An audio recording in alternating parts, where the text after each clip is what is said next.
fácil fazer comunicação no setor público e é por isso que esse guia de sobrevivência existe, para te ajudar não só a desenvolver um bom trabalho apesar das dificuldades, mas também para te lembrar sempre da bela missão que a gente tem nas nossas mãos. Eu sou a Aline Castro, comunicadora pública há 2 décadas. Você pode sempre falar comigo pelas redes sociais, é só me buscar como Aline Castro Comunica ou então acessar o meu site alinecastrocomunica.com.br. E se você, assim como eu, se encanta com o trabalho de comunicar bem no serviço público, porque vê um valor imenso nessa troca que a gente pode estabelecer com a população, eu te garanto que você também vai gostar muito de trocar e dialogar com o pessoal da ABC Pública, que é a Associação Brasileira de Comunicação Pública. Para saber mais, é só acessar o site abcpublica.org.br. Pessoal, a conversa de hoje vai falar sobre troca, vai falar sobre envolvimento, vai falar sobre estratégia e tá, assim, recheada de bons insights para a gente aplicar nas nossas instituições. O meu convidado é para lá de especial.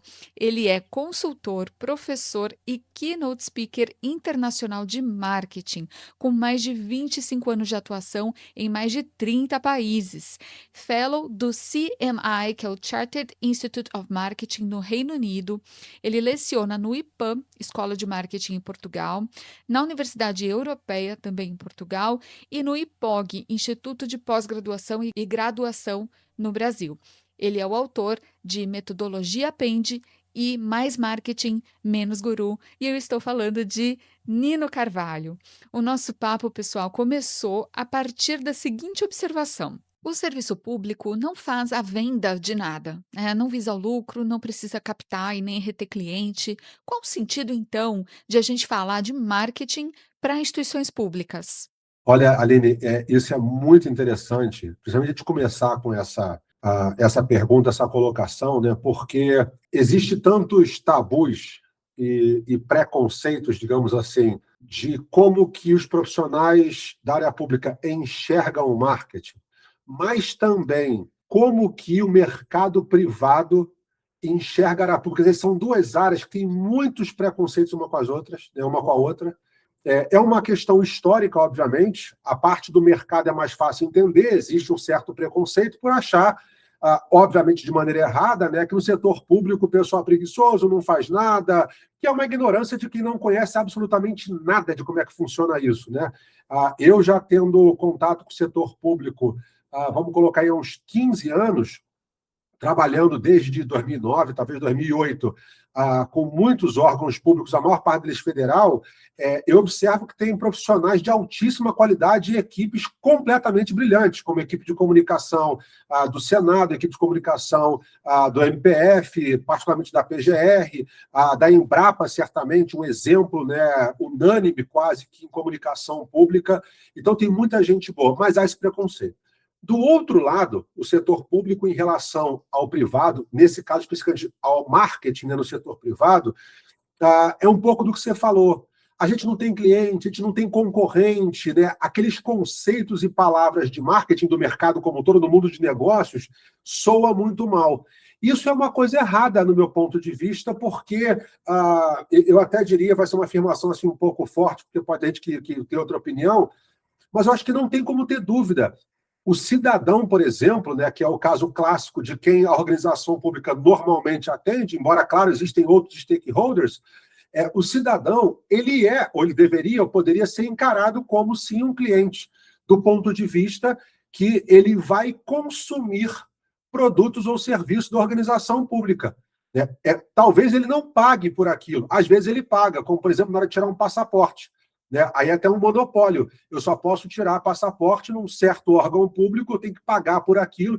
Claramente é uma relação também comercial, porque tem uma transação financeira, então a relação comercial ela define essa questão aí do marketing. Mas, muito interessantemente, na década de 60, no final da década de 60, o Kotler, pai, né, o papa do marketing moderno, ele, dentro de uma discussão mais ampla entre os acadêmicos e cientistas de marketing da altura, ele mudou completamente a maneira de mercado e academia enxergarem o que significa marketing, inclusive na área pública. Ele publicou um texto, que depois eu posso passar para você colocar lá para os nossos ouvintes e tudo. Ele publicou um texto que chama Ampliando o Conceito de Marketing. Tá? Lá em inglês é Broadening the Concept of Marketing. E nesse texto ele fala o seguinte, olha, o marketing ele está preocupado, ele lida com qualquer tipo de troca entre organizações, quaisquer que sejam, e o outro lado, clientes, stakeholders, qualquer tipo de troca. Por exemplo, eu tenho uma organização de caridade, e aí eu preciso da doação de pessoas físicas e jurídicas, né, para poder sobreviver, doação lá, para poder fomentar a minha causa, etc. Então, em troca desse dinheiro que você está me doando, eu vou te dar, imagina, sei lá, consciência limpa, ou então um senso de ajuda a uma certa causa. É uma troca. No setor público, eu também, por exemplo, eu quero mudar, imagina que o meu serviço olha, eu quero mudar a atitude da população em relação ao direito dos indígenas. Imagina que é isso que eu quero vender, entre aspas. E, em troca, eu quero que os cidadãos fiquem bem informados e que, de fato, mudem essa atitude e talvez sejam cidadãos se sintam mais completos e felizes. Seja como for, tem essa relação de troca. Então, eu acho que, transitando há tanto tempo nos dois mundos, eu acho que ambos os lados têm muito, muito a aprender um com o outro. E existe marketing no setor público, sim. Infelizmente, é pouco divulgado, pouco disseminado, com muito preconceito, mas eu acho que ambas as áreas só têm a ganhar com essa noção de marketing para a área pública. Eu comentei então com o Nino que eu acho que grande parte do preconceito com marketing vem de uma preocupação que é bastante genuína e que eu, inclusive, tenho demais, que é a gente confundir comunicação com autopromoção e até uma certa manipulação, digamos assim, né? Ou seja, quando a gente fica buscando convencer as pessoas, né, os nossos públicos, e vender uma ideia de que a nossa instituição é incrível, de que o que a gente realiza é maravilhoso e tal.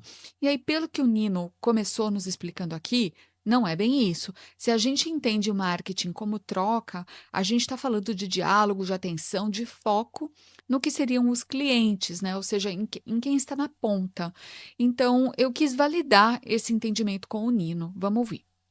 Não só na ponta, mas também, vamos dizer, os clientes internos, né, que são muito alvo das áreas de comunicação de órgãos públicos. Você está muito correta na sua avaliação.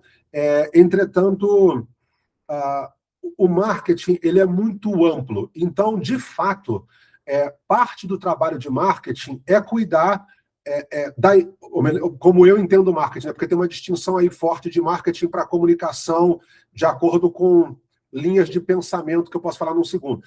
Mas o marketing, ele também se preocupa em zelar pela imagem institucional, pela reputação da marca. Quando a gente pensa, por exemplo, numa reputação, sei lá, de uma Nestlé, quando tem lá uma das besteiras que eles fazem, fica mais claro de perceber isso. Como você falou, quando eu estou lá falando de uma empresa que é uma grande corretora de seguros, ela promove os seus especialistas também, com muito marketing, né, aquela coisa toda. Legal. Mas a gente também tem algo similar, algo espelhado na área pública. Também é importante, meu ponto de vista, eu mostrar para a população e para os stakeholders, seja lá quais forem, porque os stakeholders de um órgão público muitas vezes são institucionais também, são outras organizações, organismos internacionais, órgãos de fomento e por aí vai. É importante também eu ter esse trabalho de comunicação institucional. E aí o que eu acho, Aline, que acaba causando um certo boi na linha, o que é também muito compreensível, e é algo que é muito difícil da gente tentar lutar ou corrigir. Como em várias áreas, né, mesmo dentro da área de comunicação, existem, vamos dizer, escolas de pensamento. Né? Então, você tem, talvez, uma área, imagino que majoritária, que vem desde lá da escola de Frankfurt, e aí quem estuda comunicação talvez vá seguindo uma linha desses desdobramentos. Eventualmente tem algumas outras escolas, que aí eu não vou saber detalhar por não ser a minha área, e em marketing também tem escolas diferentes.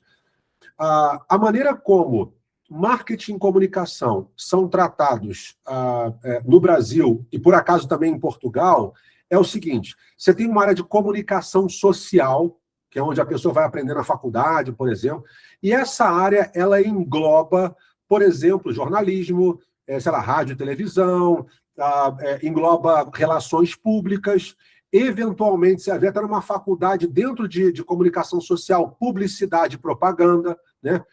E depois você tem a área de marketing, que no Brasil e em Portugal, no Brasil, na verdade, fica dentro do guarda-chuva de gestão, de administração, e em Portugal fica dentro de economia.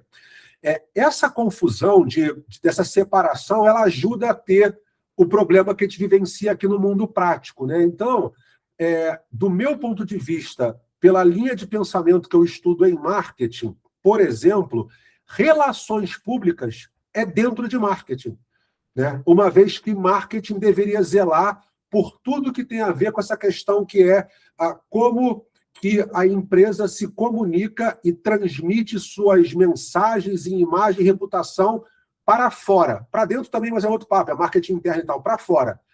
Isso é tratado normalmente, assessoria de imprensa, RP, pela área de comunicação social no Brasil. Então, é uma disputa que é quase sexo dos anjos, porque eu imagino que as duas áreas têm suas defesas, e é interessantíssimo estudar sobre isso, diga-se, mas eu acho que acaba dificultando um bom relacionamento na prática, no dia a dia da organização, pública e privada, acaba dificultando até assim, uma virada de chave mental. De fato, muitos profissionais da área pública são herméticos em relação à ideia de marketing. Eu, inclusive, tenho treinamento que eu vou dar, por exemplo, que eu tenho que tomar cuidado com a terminologia que eu uso, porque é um tabu falar de concorrente, falar de cliente, sabe? Então, ao passo que alguns outros profissionais ou até órgãos públicos veem benefícios e falam assim, não, olha, de fato, vamos começar a enxergar esse stakeholder, aquele que é um stakeholder, mas vamos tentar dar o nome de cliente. Ele é um cliente, ele consome um serviço que a gente fornece, pagando zero. Pode acontecer, mas ele está consumindo isso. Eu quero algo em troca dele. Eu quero que ele mude de opinião em relação a alguma coisa, eu quero que ele seja educado em relação a algum fato, né? Eu quero que ele passe a fazer certa coisa. Você imagina, por exemplo, as campanhas sobre conscientização de saúde pública em relação a, sei lá, DST, que seja, né? Isso é um trabalho que pode ser encarado tanto dentro de comunicação social ou, do meu ponto de vista, dentro de marketing, né? Então, os dois se preocupariam com o problema, né? Com o outro lado, que é um cliente, imagina, sei lá, um segmento de público jovem com tal característica, ativamente, né, com atividades em relações íntimas, amorosas, regulares e tal. Eu tenho que conscientizar para que ele se cuide e não só melhore a saúde dele, mas também não onere tanto a saúde pública da cidade, do estado, do país. Então, você vê que a gente consegue abordar o mesmo problema pelos dois ângulos. E aí eu parto do princípio, eu, Nino, achando que eu conheço um pouco das duas áreas, que só existe benefício em tentar ser um pouco mais aberto para esses dois mundos funcionarem mais em conjunto.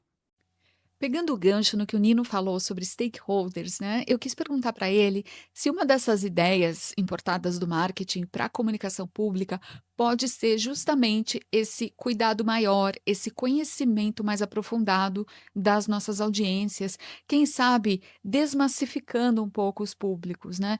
Tentando fugir de algo que eu acredito que a gente faz muito, que é sempre dizer que a gente se comunica com a sociedade, sabe, de uma forma muito genérica, e passando a ter, então, mais clareza do tipo de troca que a gente quer ter com cada público, com cada stakeholder.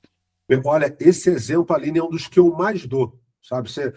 Só para quem está ouvindo e assistindo agora, a gente nunca tinha conversado antes sobre isso, né? Mas você foi assim na mosca, porque é um exemplo brilhante, quer dizer, a ideia de stakeholders, ela é muito útil, e também é trabalhada no marketing, e eu gosto muito. Você vê no meu livro Pend, por exemplo, eu falo mais stakeholders do que, às vezes, clientes ou segmento. Porque eu gosto dessa ideia. Entretanto, esse olhar genérico para cidadão, brasileiros, né, a depender do órgão, né, ou que seja, imagina lá no CNJ, eu tenho, de repente, um stakeholder que juristas.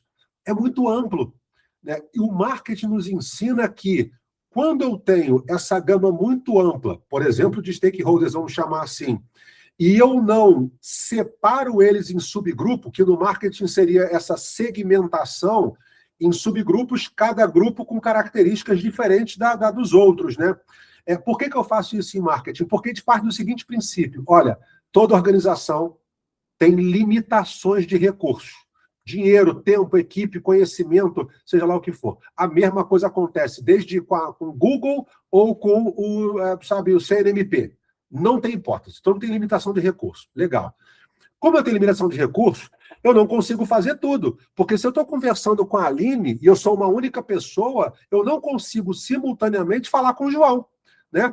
Então eu tenho que fazer escolhas. Olha, eu vou atender a Aline ou vou atender o João? Eu só consigo tomar essa decisão se eu segmentar esses meus diferentes possibilidades de público para poder saber quais são prioritários e quais não são. Isso é particularmente complicado no setor público pelo seguinte: no setor privado, se a Aline ela é minha chefe, ela fala assim: Nino, tá aqui o dinheiro que você tem para poder gastar, a gente vai gastar esse dinheiro com quem? Aí é fácil, eu vejo qual é o segmento que me traz mais dinheiro. Vamos falar com esse cara, eu quero o dinheiro dele, resolvido. No setor público é complicadíssimo, porque existe, às vezes, até um elo regulamentar, certamente institucional, para falar assim: não, gente, eu não posso escolher falar com A ou B, eu tenho que falar com tudo quanto é brasileiro, porque é a minha missão institucional. E a gente fala assim: bicho, isso é impossível. Eu sei que isso é uma decisão muito difícil, só que você não vai conseguir falar com 200 milhões de pessoas de maneira igual e atingir todos. A gente tem que segmentar, por exemplo, a nossa mensagem, os nossos serviços, né? E nessa segmentação tem uma outra decisão estratégica que aí eu acho que a comunicação ignora mais ainda, o que é uma grande pena. No marketing, a minha decisão estratégica é: eu vou segmentar os públicos, eu vou definir quem são os meus alvos prioritários, e para cada alvo prioritário eu vou pensar em como eu vou me posicionar para aquele alvo. A questão do posicionamento. O setor público não trabalha esse conceito bem de posicionamento. Como você acabou de colocar, é uma mensagem, uma comunicação, uma imagem, até um desdobramento tático operacional de ações, de campanhas, quase que genérico, independentemente do público que eu estou tratando. Então, eu deveria separar os diferentes stakeholders em subgrupos, e para cada grupo desse eu deveria pensar como que o stakeholder A eu devo me posicionar, como é que eu gostaria que ele me percebesse, porque é diferente do público C. E depois que eu tomei essa decisão estratégica, que aí vem as decisões mais táticas, que é o que eu ofereço de serviço para ele, como é que eu vou distribuir isso, porque você imagina também como é que tem a diferença de distribuição, né? A gente às vezes esquece que tem muito brasileiro, particularmente o público mais idoso, e claro, de baixa renda, mas não só, que não tem o acesso à internet que a gente tem. Então eu não posso tratar ele de maneira genérica. Eu deveria ter soluções comunicacionais específicas para falar lá com aquele senhor que está no interior, que ele às vezes não sabe nem usar o telefone direito, sabe? Isso eu acho que o marketing nos ensina muito bem e poderia ser melhor apropriado pela área de comunicação na área pública. Gente, eu não sei vocês, mas sempre que eu ouço falar em posicionamento, logo penso em posicionamento político, né? Que é algo bem espinhoso para a atualidade e é algo que nós, enquanto órgãos públicos, devemos evitar, né? Pelo menos na minha opinião. Eu pedi então para o Nino explorar um pouco essa ideia e clarear esse conceito de posicionamento para a gente.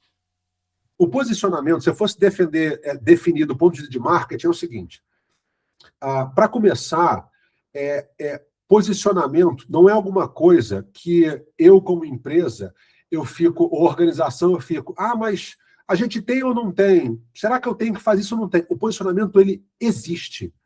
A questão é o seguinte: o posicionamento é como que o outro, o cliente ou o stakeholder, escolheu guardar na cabeça dele quem é a Embrapa, quem é o Senado, quem é a Caixa. Ele que escolheu isso, o cliente ou o stakeholder. Como você, Aline, tem na sua cabeça alguma coisa sobre quem é o Nino, e eu tenho sobre quem é a Aline, ou sobre quem é o CNJ, né? Ou sobre quem é a ABC Pública, né? Então, a gente não tem como evitar. Mas, sabendo disso, e aí existe uma apropriação do marketing muito saudável com a psicologia, principalmente psicologia social, há séculos já. Séculos é forte, mas há uns 150 anos, 170, o marketing tem essa questão multidisciplinar, que eu acho muito interessante. Então o marketing fala o seguinte, olha, eu não tenho como evitar isso. A pessoa vai guardar a minha marca na cabeça dela. Sabendo disso, eu posso influenciar para que ela guarde, idealmente, da maneira que eu gostaria que ela guardasse. Né? Então, o nosso trabalho de posicionamento, de qualquer marca, inclusive pública, ele pode ter aspectos políticos, é verdade.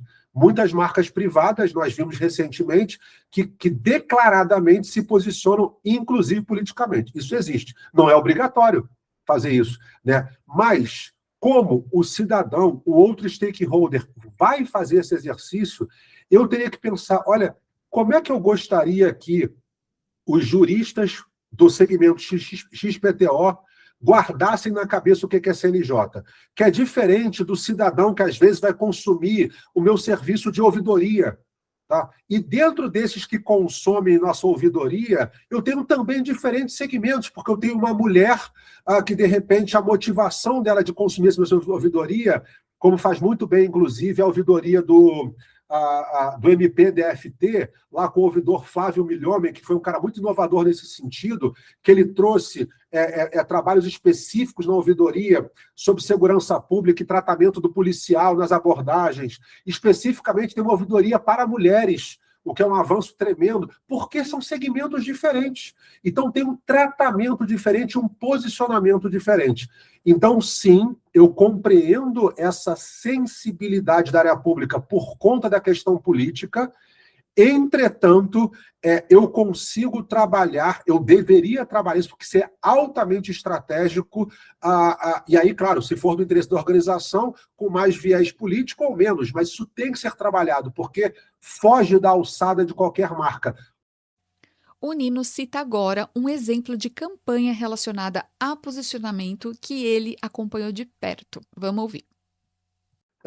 Quando a gente formou essa turma lá de alunos de marketing do Senado, e até hoje eles estão lá, uma turma realmente muito brilhante, eles inclusive ganharam alguns prêmios com trabalhos de comunicação digital, etc, etc. Havia um entendimento claríssimo, inclusive respaldado por pesquisa, que a população em geral, tá? Aí nesse caso vou colocar em geral, havia certas nuances, enxergava o Senado como, né? Perdoe aqui as expressões, casa da mãe Joana, bagunça, só tem safado. Era isso que a população exprimia sobre as suas próprias ideias em relação ao Senado. Legal. Gente, temos que fazer algum movimento para nos reposicionarmos, o que é complicadíssimo. Essa turma, eu por acaso não me envolvi diretamente nesse projeto, mérito deles, fez um projeto na altura chamado Seu Voto Faz o Congresso, para conscientizar as pessoas, não só do papel do cidadão, que, olha, meu irmão, é você que coloca essa galera aqui. Então, se está esse lixo que você está dizendo, vamos também ver que tem uma... Né, você pode fazer, pode mudar isso. Então, esse trabalho de comunicação, de mudança de comportamento, foi um trabalho super premiado na altura, é um exemplo de como que é importante a gente tentar identificar esses posicionamentos e, obviamente, quando pertinente, tentar, por vezes, reverter completamente, né, em prol da minha organização e da minha missão. Muito bem, pessoal. Agora, quando a gente pensa em marketing, talvez a gente lembre dos famosos 4 P's do marketing, né? E eu sei que o Nino aborda nas obras dele os chamados 7 P's, que são um pouco menos conhecidos, mas que também podem fazer muito sentido para a gente. Então, eu pedi para ele explicar sobre esse monte de P's e sobre como a gente pode fazer a ponte deles para o serviço público. Olha, os 4 P's, como você falou, basicamente é o framework, assim, é o modelo que se usa para gerenciar marketing desde a década de 60, e não por isso ele está velho ou ultrapassado. Pelo contrário, não há qualquer organização, inclusive pública, que não trabalhe, né, ela não consegue operar no dia 1 se ela não pensar em questões sobre o que eu tenho de produto ou serviço. Qualquer organização pública. Né? Depois, esse produto ou serviço, quem é que vai usar, consumir, se beneficiar? Né? Então, eu tenho todo um trabalho que tem pessoas que vão comprar, eu tenho que me comunicar com essa galera, né, que é o P de promoção. Depois, eu tenho um preço para isso. Esse preço, ele tem tanto aspecto meu de custo, porque há um custo, mesmo que esse preço seja zero, e zero é um preço, né? Então tem preço inevitavelmente. E, por fim, eu tenho que distribuir, que é o P de praça, né, o ponto. Então, distribuir significa, essa minha mensagem, cabe colocar ela no TikTok ou no Instagram, ou é uma coisa que eu tenho que distribuir por intermédio de um parceiro que vai fazer eventos locais para poder comunicar aquilo? É a distribuição, por exemplo, daquela informação, né? Legal. Esses são os 4 P's tradicionais da década de 60. Não foram criados pelo Kotler, foram criados por Casimir Jerome McCarthy, um cara, obviamente, de marketing, embora economista de formação, como era muito comum na época, economistas tomarem esse espaço. Muito bem. Aí, olha só a coisa legal, Aline. Conforme o entendimento do marketing foi avançando, inclusive, como eu falei para você, a partir da década de 60, essa provocação de que o marketing também deveria trabalhar com o terceiro setor, organizações públicas, organizações religiosas, militares e por aí vai, ou seja, sem ser só o marketing comercial, tá? E também conforme a área de serviços, principalmente nos países europeus, mas no Brasil também é bastante similar, e muitos países africanos, por incrível que pareça, os serviços também são muito pesados e relevantes na economia, tá? Muitas vezes por conta de turismo, por exemplo, né, e tal. Às vezes educação, né, como é o caso também, cada vez mais lá de algumas países asiáticos que estão fazendo uma campanha de atrair compradores, alunos para as suas instituições de ensino que cada vez estão com mais qualidade, na China, Coreia do Sul, Singapura, etc, etc. Então, eu falo assim, olha, quando eu começo a ter tanto espaço e tanta organização atuando com serviço, como é o caso de quase todas organizações públicas, tantos profissionais lidando com isso, esses 4 P's, eles estão incompletos. Eu preciso de mais alguma coisa para me ajudar a gerir o marketing de serviços. E aí uma mulher, tá? A Mary Jo Bittner, que é uma das várias mulheres brilhantes dentro da área de marketing, ela criou várias coisas, vale dizer. A Mary Jo Bittner, junto com um homem chamado Booms, né, o sobrenome dele, em 81, desenharam essa proposta de novos P's, falando de pessoas, as pessoas no sentido de não só o cliente, mas também quem atende o cidadão, quem presta esse serviço, quem informa, a pessoa que está na minha organização, que eu com comunicação interna, marketing interno, eu tenho que treinar, eu tenho que capacitar, eu tenho que dar recursos, tenho que dar ferramentas, equipamentos, etc. A parte de processos, que a gente percebe isso muito hoje em dia claramente, o serviço eu tenho que deixar ele o mais cheio de processo quanto possível. Você pega, por exemplo, uma companhia aérea. Você entra lá na companhia aérea, então tem o processo todo definido. Primeiro no balcão, check-in, depois você vai para não sei aonde, depois você entra no avião. Aí no avião tem lá a moça que fala como é que é o cinto de segurança. É tudo processinho.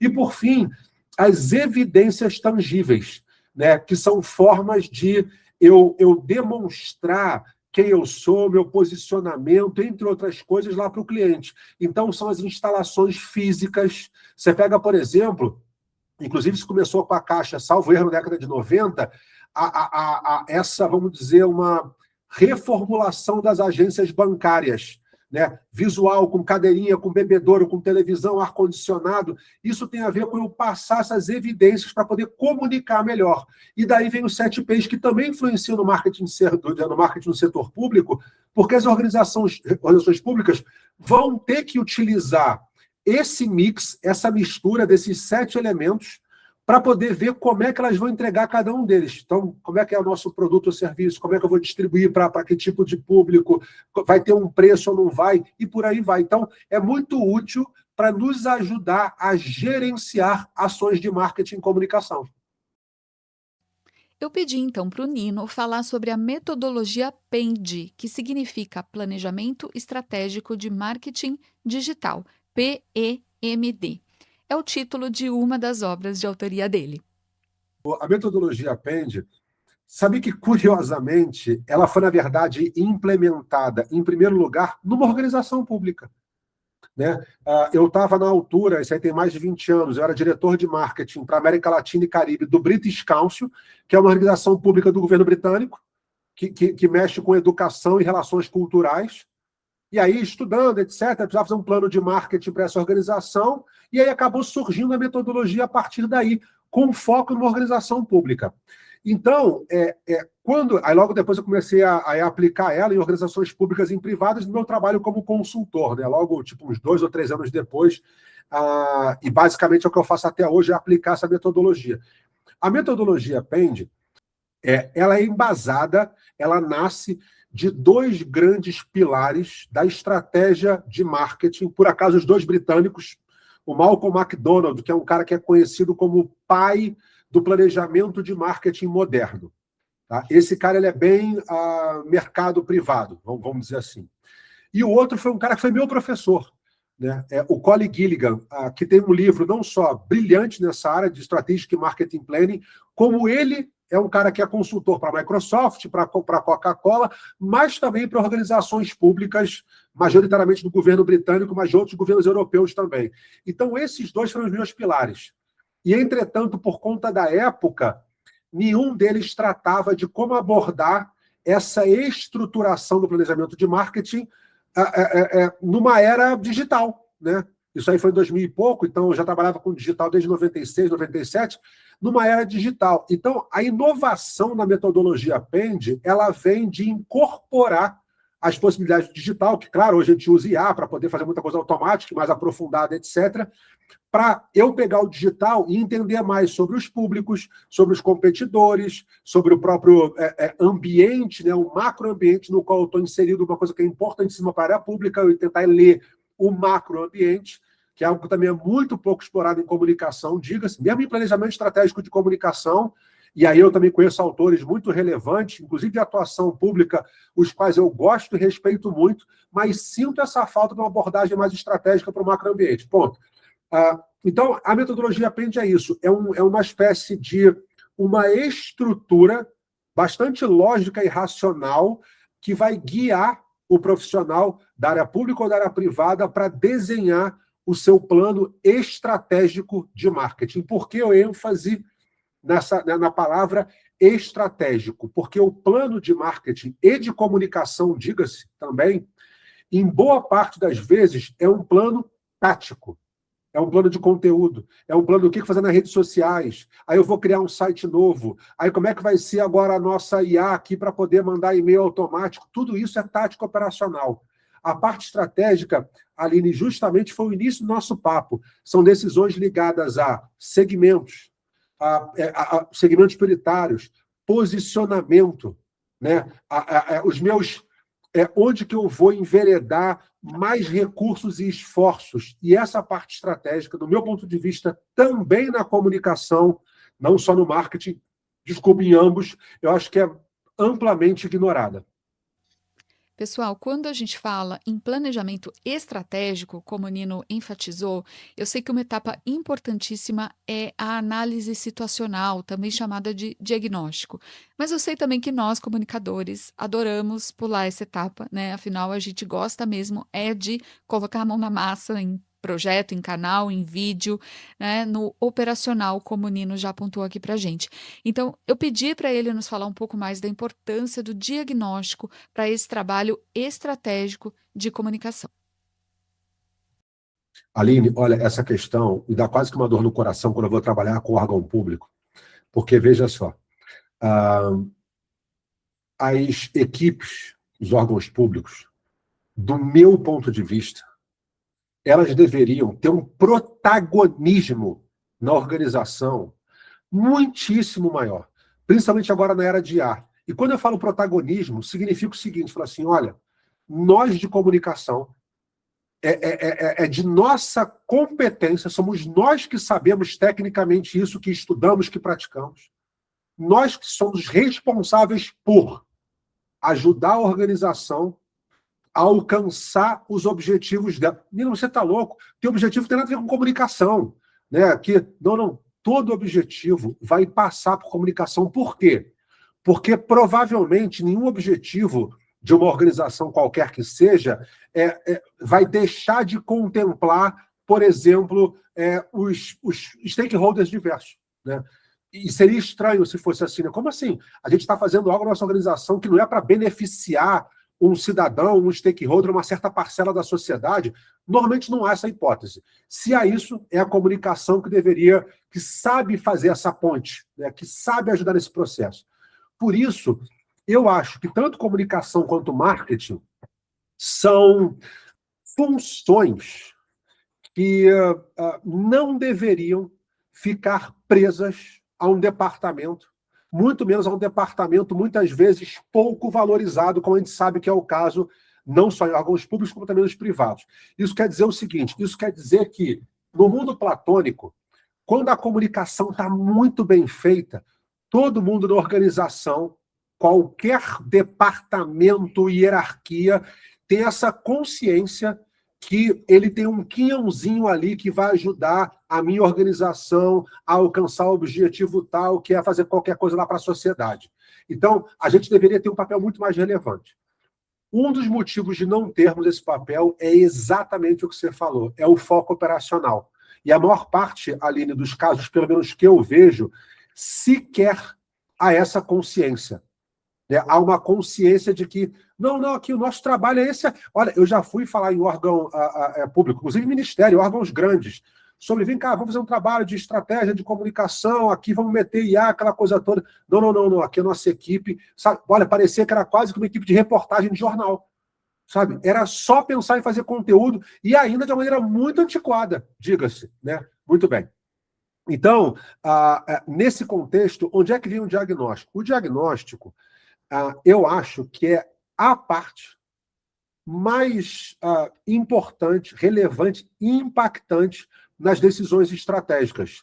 Olha, salvo erro, o livro Pende, que deve ter quase 700 páginas, eu chutaria que 1/3, se calhar mais, é diagnóstico. Tá?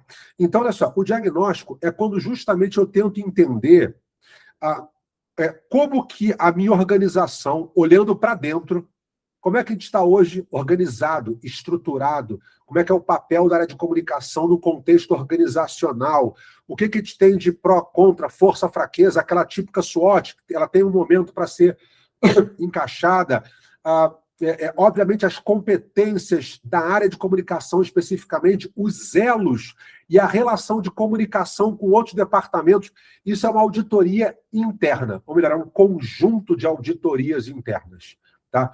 Isso é uma coisa que é muito difícil, porque exige uma leitura muito fria, madura e qualificada dessa autorreflexão. De fato, é muito difícil. Né? Aqui não tem culpa de ninguém. Né? Legal.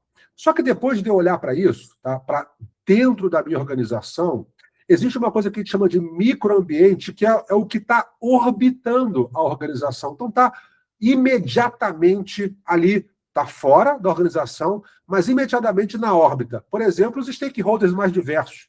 Né? Então, quando o CNJ, por exemplo, ele tem como público, imagina, vou falar aqui qualquer coisa, tá? Jovens recém-formados da área de direito. Tá? Então, imagina qualquer motivo. Tá? Ele não está dentro da organização, mas ele está ali colado. Concorrente, existem concorrentes, sim. Depois eu posso até falar a noção de concorrente, vai ser fácil de entender o porquê que tem coordenadora pública. Né? Fornecedores, então tem essas forças que nos orbitam, tá? Microambiente. E aí tem um problema que é mais ignorado ainda, quando eu vou um pouco mais para fora, que é o macroambiente. O macroambiente, para ninguém esquecer, é aquele acrônimo PESTEL, ou PESTEL, e aí depois tem variações, PESTES, LEPT, basicamente as forças ou fatores, aí pega lá a sigla, político, ou políticas, né? Econômico, sociocultural, que tem a ver, por exemplo, com comportamento, tecnológicos, altamente importante hoje em dia, o E é de environmental, que é meio ambiente ou naturais, e o L é de legais. Olha como que esses fatores influenciam, por exemplo, a área pública. Você vê, por exemplo, no ano eleitoral, por exemplo, o fato de haver eleições, às vezes, trava completamente o projeto, um orçamento. Olha como que impacta. Então, a leitura desse conjunto, fazendo uma série de auditorias, é o que compõe o diagnóstico. E esse trabalho ele tem um grande problema, que é o seguinte, quando você fala lá para o chefe, ou então quando você fala lá para um cliente, né, no caso de quem trabalhar aqui, né, ou então para um sócio que seja, fala assim, olha, a gente vai ter que fazer aqui um diagnóstico, olha só quantas etapas isso aqui compreende, auditoria, coisa super detalhada, vamos olhar lá para as nossas redes, para os nossos sites, para concorrente, olha só como é que é isso aqui, e o tempo que isso leva e tal. Ah, não, Aline, olha, vamos perder tempo não, a gente já conhece isso, né? Eu quero saber como é que vai ser para a gente poder bombar no Instagram. As pessoas querem pular essa etapa, né? O macroambiente, para você ter uma ideia, Aline, e eu defendo isso já há muitos anos que eu estudo isso, em raras ocasiões, mesmo em organismos privados, eu tive a oportunidade de fazer uma auditoria de macroambiente como mando figurino. Por quê? Todo mundo acha que sabe. O cara já acha que sabe aquilo.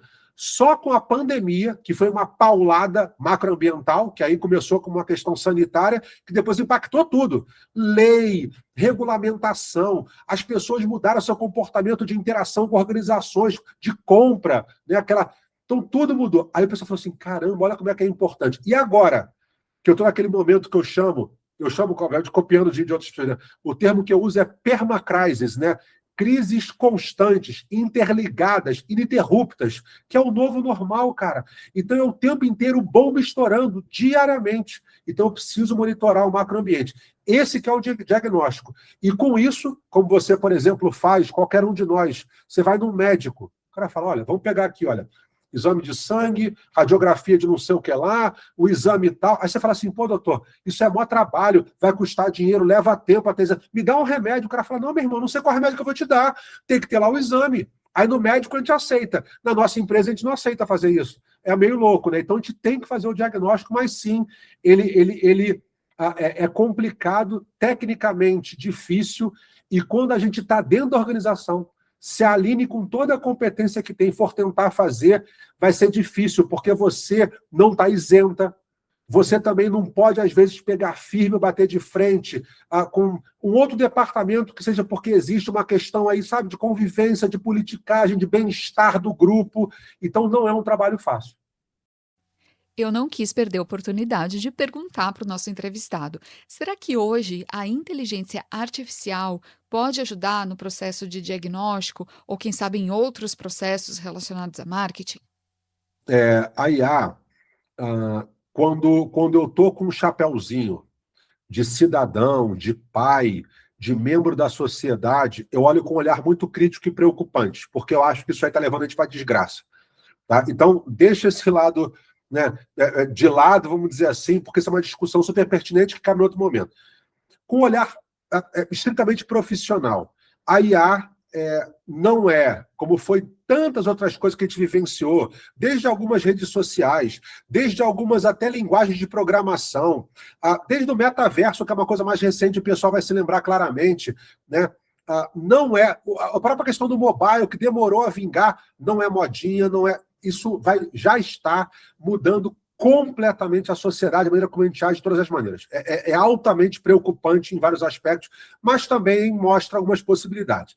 Então, uma das coisas que, enquanto profissionais, podemos nos beneficiar da IA, por exemplo, é a questão do diagnóstico, sim. Né? O diagnóstico, como ele exige muita pesquisa, investigação, às vezes eu, profissional de estratégia, devo, por exemplo, auditar os meus diversos canais de redes sociais. Isso exige trabalho. Às vezes eu, como humano, eu posso não ter um conhecimento de fazer certas análises estatísticas, porque, sei lá, eu sou da área de comunicação, ok, isso é super normal. Ela exige, por exemplo, que eu vá ou deveria buscar dados numa multiplicidade de fontes para reduzir o risco de viés. Né? Porque se eu for falar assim, olha, vai aqui no pessoal que eu gosto aqui, imagina, vai no ICL, vai lá no Jones Manuel, vai lá no GGN, lá do Nacif, e vê o que eles estão falando do cenário político. É uma visão completamente enviesada. Pode ser que eu adore, mas ela pode, entendeu, não estar correta, fria. Eu tenho que beber em várias fontes. Isso é difícil para a gente fazer, leva tempo e consome. Então, uma maneira muito fácil, que é aqui uma dica super prática para o pessoal conseguir trabalhar um diagnóstico mais adequado, mais correto tecnicamente, com menos espaço para viés, é o seguinte. Primeira coisa que a gente tem que fazer é entender que as limitações da IA são basicamente duas. Uma limitação, vamos dizer, financeira, no sentido de que eu usando, sei lá, o chat GPT gratuito, eu não vou ter resultados tão bons quanto, no meu caso, o Nino, que eu gasto uns R$ 1.000 por mês no Manus, que é uma inteligência mais autônoma e já mais agêntica, versus GPT, que é mais um LLM, né? É um tipo de metodologia de IA. São coisas diferentes. Então, você vê que é muito dinheiro que eu gasto aqui. Tem vezes que esses 1.200, mil e tantos reais, que é a minha mensalidade lá no Manus, eu gasto num trabalho de 4 dias. Eu acabo com os créditos. Então, tem a parte financeira, sim. Ok. Mas a outra limitação da inteligência artificial é a burrice natural, né? Ou ignorância natural. Então, muitas pessoas não têm qualificação, por uma série de motivos, para saber como que eu faço um diagnóstico. O cara não sabe isso, então ele não vai conseguir perguntar nada para a IA. Pronto. Dado isso, você tem que imaginar que a IA é como se eu tivesse, não mas uma equipe ali do Dream Team, mundo dos sonhos. Eu posso ter o melhor de cada área, só gênio. É assim que eu lido com a IA, como se eu tivesse um acesso ilimitado a gênios nas diversas áreas. E, claro, o meu trabalho é perguntar, orientar. Eu mensurei, numa outra ocasião, a gente levou para poder montar o exemplo que eu vou te dar agora, 8 horas mais ou menos, 7 horas e tanto, para poder fazer uma primeira fase da dica que eu vou dar para vocês aqui agora, que é o seguinte. Eu vou lá na IA, dica prática aqui, pessoal. Eu vou lá na IA, a primeira coisa que eu tenho que fazer é o seguinte: eu tenho que orientar ela dizendo qual é o universo de fontes que ela pode consultar. Então, no caso de uma auditoria interna, eu vou dar uma série de documentos que eu tenho, ou o documento em si, ou acesso a um Google Analytics, a um Meta Analytics e por aí vai, né? Então, falar assim, olha, IA, você tem que consultar em primeiro lugar nessas fontes. Pá. Depois disso aqui, eu tenho também, sei lá, um monte de relatório anual, plano de não sei o que lá, dados do evento, tudo quanto tem essa inteligência, resultados, métricas que eu tenho já. Isso é um grupo de informações. Depois disso é o seguinte: você vai procurar dado do macroambiente. Só que você vai procurar nas seguintes fontes, para o cara não ficar indo lá naquele, sei lá, Terça Livre, essas coisas malucas aí de gente louca que conta fake news o tempo inteiro. Eu vou dar assim, olha, vou pensar alto. BBC, Deutsche Welle, aí o que o cara achar que é crível. Sei lá, Estadão, se ele achar que é uma coisa crível. ICL, se ele achar. Relatórios da ABC Pública. Ele vai passar lá uma lista de fontes lá fora, então não são esses dados que eu estou embutindo, lá fora, mas que ele pode pesquisar. Tá? Eu incluo, por exemplo, que eu acho que costumam ter informações ricas, relatórios, tá? Que regularmente saem, e a maior parte gratuito, desde relatório de órgão da ONU, ou OCDE, Banco Mundial, BID, mas também Deloitte, Accenture, McKinsey. Então isso é fácil, tu faz download e coloca lá no bichinho. Legal. Para além disso, eventualmente no órgão público, eu tenho todo um direcionamento de restrições regulamentares ou estatutárias ou legais. Também tem. Isso tudo eu estou colocando informação. Depois de tudo isso, você vai aqui em fontes acadêmicas e científicas. Então, eu coloco lá nele um Excel com um monte de autor que eu gosto e acho que são críveis, e instruo a IA para, depois que zerar aqueles autores, ir nos autores que eles citam. Eu estou limitando qual é o cérebro que ela vai utilizar, para que ela não consiga devanear, né? Depois que eu fiz isso, aí sim eu vou começar a fazer as perguntas que eu quero fazer, né? Então, é uma combinação de coisas. Eu saber orientar a IA e saber, vamos dizer, ditar as regras. Eu fornecer para a IA já um set, um grupo, um rol de informações e dados que vai formar o cérebro principal dela, e depois saber fazer as perguntas certas. Isso que é uma combinação boa para poder usar a IA. Dá para usar a IA gratuita para poder fazer isso? Sim, dá. Só que ela vai ser mais superficial e com mais margem de erro. Mas é factível, vai te dar um pouco mais de trabalho de conferência, etc., mas não é impossível. Gente do céu, eu vou tentar fazer um resumão aqui curtinho, um resuminho, na verdade, porque o tempo está mais do que estourado, mas vamos lá. Marketing é troca. Nesse sentido, pode sim ser muito relacionado e aplicado à comunicação pública. Enxergar os cidadãos como clientes pode nos ajudar a compreender melhor as suas necessidades e expectativas e, assim, a melhorar a experiência com as nossas instituições e também a ter mais clareza do tipo de troca que a gente quer estabelecer com essas pessoas. Uma coisa fundamental é a gente saber segmentar, priorizar e entender os posicionamentos que a gente vai estabelecer com cada grupo de stakeholders. Para fazer essas escolhas e ter de fato estratégia em comunicação, é inevitável, a gente precisa de diagnóstico, que passa por saber fazer análises do micro e do macroambiente. E sim, a inteligência artificial pode nos ajudar nesse processo analítico, desde que a gente saiba alimentá-la com uma base de dados sólida e confiável e, claro, também saber fazer as perguntas certas para ela. Os 7 P's do marketing podem muito ser aplicados no universo de instituições públicas, porque eles nos ajudam principalmente a melhorar a experiência das pessoas com os nossos serviços. Gente, eu agradeço demais ao Nino por essa aula que ele nos deu aqui. Eu preciso dizer que ele não só falou de troca com a gente, mas ele também se colocou muito à disposição para estabelecer essa troca, para interagir, para enviar material, enfim, para dialogar com quem está nos ouvindo e quiser fazer esse contato com ele. O site dele é ninocarvalho.com e você também o encontra nas redes sociais que vão estar na descrição do episódio. Aproveita e se quiser também me deixar uma mensagem, você já sabe, eu estou nas redes sociais como Aline Castro Comunica. Eu vou adorar saber o que você achou do episódio de hoje e ouvir as suas sugestões para outros temas que a gente pode abordar aqui no podcast. Pessoal, por hoje é isso. Eu agradeço demais ao Nino Carvalho e a todos vocês por estarem aqui comigo. Eu deixo para vocês então um grande beijo, um forte abraço e até o próximo episódio do podcast Comunicação Pública, Guia de Sobrevivência.